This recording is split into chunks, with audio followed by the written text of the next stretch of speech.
I come from a long line of soldiers. My old man served in Vietnam, my granddad in Korea, and my great-granddad stormed the beaches of Normandy. So when I turned 18, there was no question about what I'd do. I enlisted, following in their footsteps like it was the most natural thing in the world. My first few years in the service were pretty standard. I did my basic at Fort Benning, then got shipped off to Germany. It was my first time out of the States, and I gotta tell you, those Germans know how to brew a beer. After Germany came a stint in Guam, which was about as different from Germany as you could get. Tropical paradise 1 minute, monsoon the next. But nothing could have prepared me for my next assignment, Kanagawa Prefecture, Japan. I touched down at Narita International in the fall of 2008. The air was crisp, and the trees were just starting to turn. As I made my way through customs, I couldn't shake the feeling that I'd stepped into another world entirely. The signs were a jumble of squiggles and lines that meant nothing to me, and the cacophony of unfamiliar sounds made my head spin. My first few weeks on base were a blur of orientation sessions and getting to know my new unit. That's where I met Brian, a wisecracking Texan who'd been in Japan for about 6 months already. He took me under his wing, showing me the ropes and teaching me the few Japanese phrases he picked up. "Listen up, buddy," he drawled one evening as we sat in the mess hall. "First thing you gotta learn is how to say beer in Japanese. It's biuru. Trust me, it'll come in handy." He wasn't wrong. It wasn't long before Brian was dragging me out to experience the nightlife. We'd hop on the train, a marvel of efficiency compared to anything back home, and head into the city. The neon-lit streets were a sensory overload, packed with people and pulsing with energy. One night, about a month into my deployment, I met Kenji. He was a local guy who worked on base as a translator. We got to talking at a bar, and I found myself fascinated by his stories about Japanese culture and history. It was Kenji who first mentioned yokai to me. Yokai. I remember asking, the unfamiliar word clumsy on my tongue. "What's that?" Kenji's eyes glinted in the dim light of the bar. "Spirits," he said, his voice low and serious. "Supernatural creatures from our folklore. Some are benevolent, others not so much." I laughed it off at the time, chalking it up to superstition. But looking back, I wonder if Kenji was trying to warn me. If he knew, somehow, what I was about to experience. It happened on a Friday night. Brian and I had discovered a karaoke place that catered to foreigners, with a decent selection of English songs. We'd been there for hours, belting out everything from Bon Jovi to Britney Spears, knocking back Asahi beers like they were going out of style. By the time we stumbled out, it was well past midnight. The trains were still running, another thing that amazed me about Japan. So we decided to head back to base. As we walked to the station, the world swam around me, the neon signs blurring into streaks of color. That's when I saw it. At first, I thought it was just a kid, standing alone in a narrow alley. But as I got closer, I realized something was off. The child was too still, its skin too pale in the harsh glow of a nearby vending machine. And its eye, not eyes, but eye, singular, was fixed on me with an intensity that sent chills down my spine. Before I could react, the thing moved. One moment it was at the end of the alley, the next it was right in front of me. I felt something wet and rough drag across my cheek, and I recoiled in horror. The creature, the yokai, I now know, had licked me. I stumbled backward, my heart pounding. By the time I regained my balance, the yokai was gone. Brian hadn't seen a thing, and when I tried to explain what had happened, he just laughed and said I'd had too much to drink. But I knew what I'd seen. As we boarded the train back to base, I couldn't shake the feeling that my world had just shifted on its axis, that this was only the beginning of something much bigger, much stranger than anything I'd encountered before. Little did I know how right I was. After that first encounter with the one-eyed yokai, I found myself hyper-aware of my surroundings. Every shadow seemed to hold the potential for something otherworldly, and I couldn't shake the feeling of being watched. I tried to rationalize it, tell myself it was just the stress of being in a foreign country, but deep down, I knew better. It was during this time that I met Yuki. I'd taken to spending my off hours at a little coffee shop just outside the base. The owner, an elderly Japanese woman, made the best damn cup of coffee I'd ever tasted. One afternoon, as I sat there nursing my usual brew, Yuki walked in. She was beautiful in a way that made my heart skip a beat. Long black hair, dark eyes that seemed to see right through you, and a smile that could light up the whole room. She ordered her coffee in rapid-fire Japanese, then turned and caught me staring. Instead of being offended, she smiled and asked, in perfect English, if the seat across from me was taken. We got to talking, and I found out she was a student at a nearby university, studying international relations. She was fascinated by American culture and eager to practice her English. For my part, I was just grateful for the company and the chance to learn more about Japan from someone who wasn't military. Over the next few weeks, Yuki and I fell into a routine. We'd meet at the coffee shop, and she'd teach me about Japanese culture and customs. She explained the intricacies of bowing, the importance of removing shoes before entering homes, and the proper way to use chopsticks. In return, I regaled her with stories of life back in the States and my experiences in the military. One evening, as we were walking back from dinner at a local ramen shop, I worked up the courage to tell her about my encounter with the yokai. I half expected her to laugh it off like Brian had, but instead, she grew serious. "You're lucky," she said, her voice barely above a whisper. "Most yokai aren't dangerous, but some can be very harmful. You should be careful, especially at night." Her words sent a chill down my spine, but they also validated what I'd been feeling. I wasn't crazy. These things were real, and they were out there. It was about a week after that conversation that I had my second major yokai encounter. I'd been working late, helping to inventory supplies, and decided to walk back to my quarters instead of waiting for the shuttle. The night was cool and clear, and I figured the fresh air would do me good. I was about halfway back when I heard it. A woman's voice, soft and lilting, asking, "Am I pretty?" I turned, startled, and saw her standing under a streetlight. She was wearing a surgical mask, which wasn't unusual in Japan, but something about her made my skin crawl. Maybe it was the way she stood, too still, or the glint in her eyes above the mask. Sure," I stammered, remembering Yuki's lessons about politeness. "You look nice." The woman's eyes crinkled in what might have been a smile. Then, slowly, she reached up and removed her mask. I felt the blood drain from my face as I saw what lay beneath. Her mouth was split from ear to ear in a grotesque grin, filled with sharp, jagged teeth. "Am I pretty now?" she asked, her voice distorting into something inhuman. I didn't stick around to answer. I ran faster than I'd ever run before, not stopping until I was safely back on base. My heart was pounding so hard I thought it might burst out of my chest. The next day, I sought out Kenji. I found him in the mess hall and practically dragged him outside where we could talk privately. When I told him what had happened, he nodded gravely. "Kuchisei kana," he said. "The slit-mouthed woman. You're lucky you didn't answer her second question. Those who do, well, let's just say they don't usually live to tell about it." Kenji spent the next hour telling me about various yokai, their characteristics, and how to avoid them.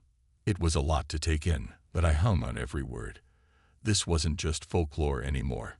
It was survival information. As the weeks turned into months, I found myself straddling two worlds. By day, I was a U.S. soldier, fulfilling my duties and trying to be a credit to my uniform. But by night, I was a student of the supernatural, learning about a side of Japan that most foreigners never see. My relationship with Yuki deepened as well. We started spending more time together, and I found myself falling for her hard. But there was always a shadow hanging over us, the knowledge that my deployment wouldn't last forever. Sooner or later, I'd have to leave Japan and return to the States. I tried not to think about it, focusing instead on the present. But as my encounters with yokai became more frequent, I couldn't help but wonder how I'd ever go back to a normal life after this. How could I return to a world where the supernatural was just the stuff of movies and campfire stories? Little did I know, my most harrowing experience was yet to come. An encounter that would test not just my belief in yokai, but my very will to survive. As summer rolled around, the idea of a camping trip started floating among our group. Brian was the first to suggest it, eager to escape the confines of the base and explore the Japanese wilderness. Yuki loved the idea, saying she knew the perfect spot in the mountains not far from Kanagawa. I was hesitant at first, given my experiences with yokai, but the thought of spending a weekend away from the pressures of military life was too tempting to pass up. Our group ended up being 5. Me, Brian, Yuki, and a new guy named Eric who'd just arrived on base a month prior. Kenji rounded out our party, volunteering to be our guide and translator. As we prepared for the trip, Kenji pulled me aside, his face uncharacteristically serious. "The mountains are old," he said, his voice low. "They have their own spirits, their own yokai. We must show respect, or—" He trailed off, leaving the warning unspoken but clear. I nodded, understanding the gravity of his words. But as I glanced over at Eric, loudly boasting about his camping experiences back in the States, I couldn't shake a feeling of unease. Eric had made it clear from day one that he thought all this yokai nonsense was just superstition, meant to scare foreigners. I hoped his attitude wouldn't cause problems on our trip. We set out early on a Saturday morning, piling into Kenji's old van with our gear. The drive took us through winding mountain roads, the cityscape of Kanagawa gradually giving way to lush forests and misty peaks. Yuki sat beside me, her excitement palpable as she pointed out landmarks and shared stories about the area's history. By early afternoon, we reached our campsite. It was a small clearing near a bubbling stream, surrounded by towering cedar trees that seemed to touch the sky. As we set up our tents, I couldn't help but feel a sense of awe at the natural beauty around us. But there was something else too, a prickling sensation at the back of my neck that I'd come to associate with the presence of yokai. Kenji must have sensed my unease. As we gathered firewood, he spoke softly. "There is a small Shinto shrine about a mile up the trail. We should visit it tomorrow, make an offering for protection." I nodded, grateful for his guidance. But when we returned to camp, and Kenji shared the plan with the group, Eric scoffed. "Protection from what? Bears?" He laughed. "Come on, man. We're camping, not performing some voodoo ritual." I saw Kenji's jaw tighten, but he remained silent. Yuki shot me a worried glance, and I could tell she was thinking the same thing I was. Eric's attitude could be dangerous out here. As night fell, we gathered around the campfire, roasting marshmallows and sharing stories. The mood was light, with Brian regaling us with tales of his adventures in Texas, and Yuki teaching us traditional Japanese camping songs. But every so often, I'd catch a glimpse of something moving just beyond the firelight, or hear a rustling that seemed too deliberate to be the wind. It was well past midnight when we finally turned in. I lay in my tent, listening to the sounds of the forest, unable to shake the feeling that we were being watched. Just as I was about to drift off, I heard it, a faint, rhythmic sound, like the clacking of bones. I sat up, my heart racing. "Brian," I whispered, shaking my tent mate awake. "Do you hear that?" Brian listened for a moment, then shook his head. "Just the wind in the trees, man. Go back to sleep." But I knew it wasn't the wind. The sound was getting louder, closer. I unzipped the tent and peered out into the darkness. What I saw made my blood run cold. Towering over the trees was a massive skeleton, easily 15 meters tall.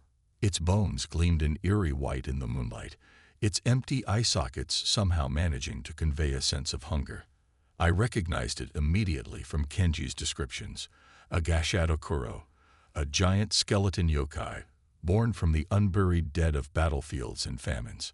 I scrambled out of the tent, shouting for the others to wake up.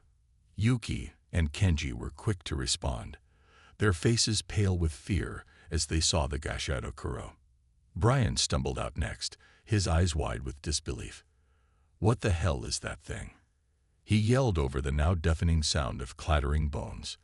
"It's a Gashato Kuro," Kenji shouted back. "We need to get to the shrine. It's our only chance."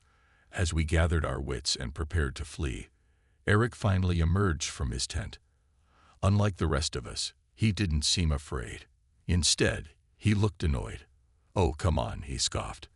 "It's obviously some kind of projection or hologram. You guys are taking this yokai stuff way too seriously." Before any of us could stop him, Eric marched towards the Gashato Kuro, waving his arms and yelling for whoever was pulling this prank to knock it off. We watched in horror as the massive skeleton bent down, its bony hand reaching for Eric. "Eric, run!" I shouted, but it was too late. The Gashato Kuro's fingers closed around him, lifting him high into the air.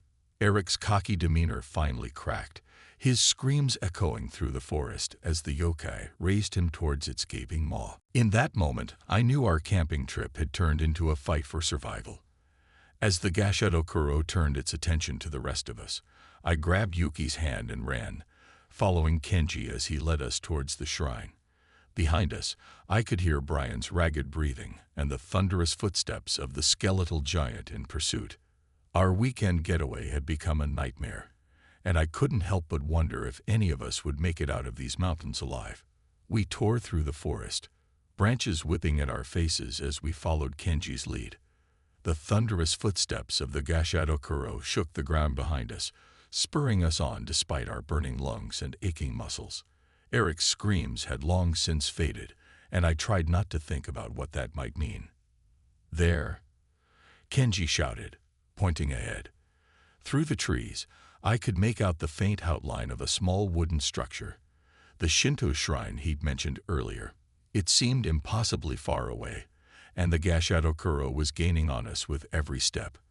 As we burst into the clearing surrounding the shrine, I risked a glance back. The sight nearly stopped me in my tracks. The Gashato Kuro loomed over us, its massive skull scraping the treetops, bony fingers reaching out to grab us. In that moment, I was certain we were going to die. But then something extraordinary happened. As the Gashato Kuro's hand crossed the threshold of the clearing, there was a blinding flash of light. The yokai recoiled as if it had been struck, its bones rattling in what sounded almost like a scream of pain. "Quick!" Kenji yelled. Inside the shrine, we scrambled up the worn wooden steps and huddled inside the small structure. Through the open doorway, we watched as the Gashato Kuro paced the edge of the clearing, unable to enter but unwilling to leave its prey. "What's happening?" Brian asked, his voice shaky. "Why can't it get us?" Kenji, breathing heavily, explained between gasps. "The shrine, it's protected by wards. Powerful ones. The Gashato Kuro can't cross them." For a moment, relief washed over me. We were safe, at least for now. But as I looked at the faces of my companions, Yuki's tear-streaked cheeks, Brian's wide-eyed shock, Kenji's grim determination, I realized our ordeal was far from over. "What about Eric?" Yuki whispered, voicing the question we were all afraid to ask. The silence that followed was answer enough. Eric's disbelief, his refusal to heed warnings about the yokai, had cost him his life. The weight of that knowledge settled over us like a heavy blanket. As the night wore on, we took turns watching the Gashato Kuro. It never strayed far, its hollow eye sockets fixed on the shrine with an unsettling intensity. We talked in hushed voices, trying to make sense of what had happened and figure out what to do next. "We can't stay here forever," Brian said, stating the obvious. "We've got to find a way past that thing." Kenji nodded solemnly. "There might be a way," he said, his voice low. "But it's dangerous, and there's no guarantee it will work."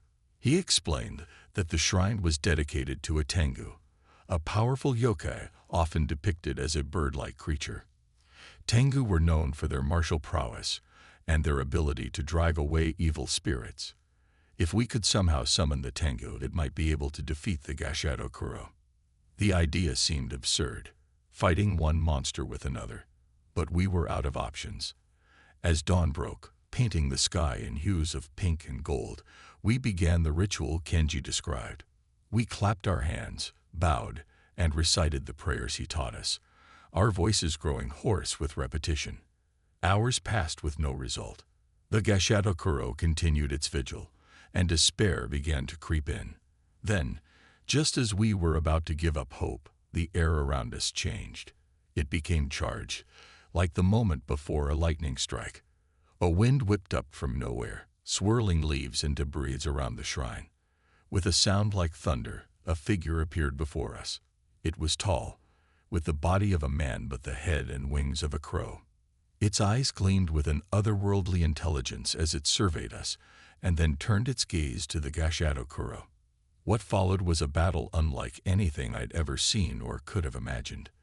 The Tengu moved with impossible speed, its wings creating gusts of wind that buffeted the Gashato Kuro. The skeletal giant fought back with surprising agility for its size, its bony hands swiping at the Tengu. We watched in awe as the two yokai clashed, the forest around us sustaining massive damage from their fight. Trees were uprooted, boulders smashed to pebbles. It seemed to go on for hours, though it was probably only minutes. Finally, with a move too fast for my eyes to follow, the Tengu struck a decisive blow. The Gashato Kuro's skull cracked with a sound like a gunshot, and the massive skeleton collapsed, its bones scattering across the forest floor. As quickly as it had appeared, the Tengu vanished, leaving us alone in the devastated clearing. We stood in shocked silence for a long moment, trying to process what we'd just witnessed. The journey back to civilization was a somber one. We were physically exhausted and emotionally drained. The loss of Eric weighed heavily on all of us, as did the knowledge that we'd have to explain his disappearance to the authorities. In the days and weeks that followed, I found myself struggling to readjust to normal life on the base. How could I focus on mundane tasks when I knew what lurked in the shadows of this country? The nightmares were constant. Visions of giant skeletons and battles between mythical creatures. Yuki was my anchor during this time. She understood what I was going through in a way that no one else could. We spent long hours talking, processing our experiences. Our relationship deepened, but it was bittersweet. My deployment was coming to an end, and soon I'd have to return to the States. As my departure date approached, I found myself torn. Part of me was eager to return home, to the familiar and the normal. But another part of me was reluctant to leave Japan, to leave behind this world of yokai and ancient spirits that I'd become a part of. In the end, I did return to the United States. Yuki and I promised to stay in touch, though we both knew long-distance relationships were hard. I carried with me not just memories, but a changed worldview. I'd seen things that defied explanation, experienced wonders and terrors beyond imagination. Back home, I found myself drawn to books on Japanese folklore, practicing the protective rituals Kenji had taught me. Sometimes, late at night, I'd wake up to the sound of rattling bones or catch a glimpse of something impossible in the corner of my eye. I knew then that my experiences in Japan would stay with me forever, shaping the person I'd become. The world was a stranger, more wondrous, and more dangerous place than I'd ever imagined. And I was now a part of that hidden world, whether I wanted to be or not.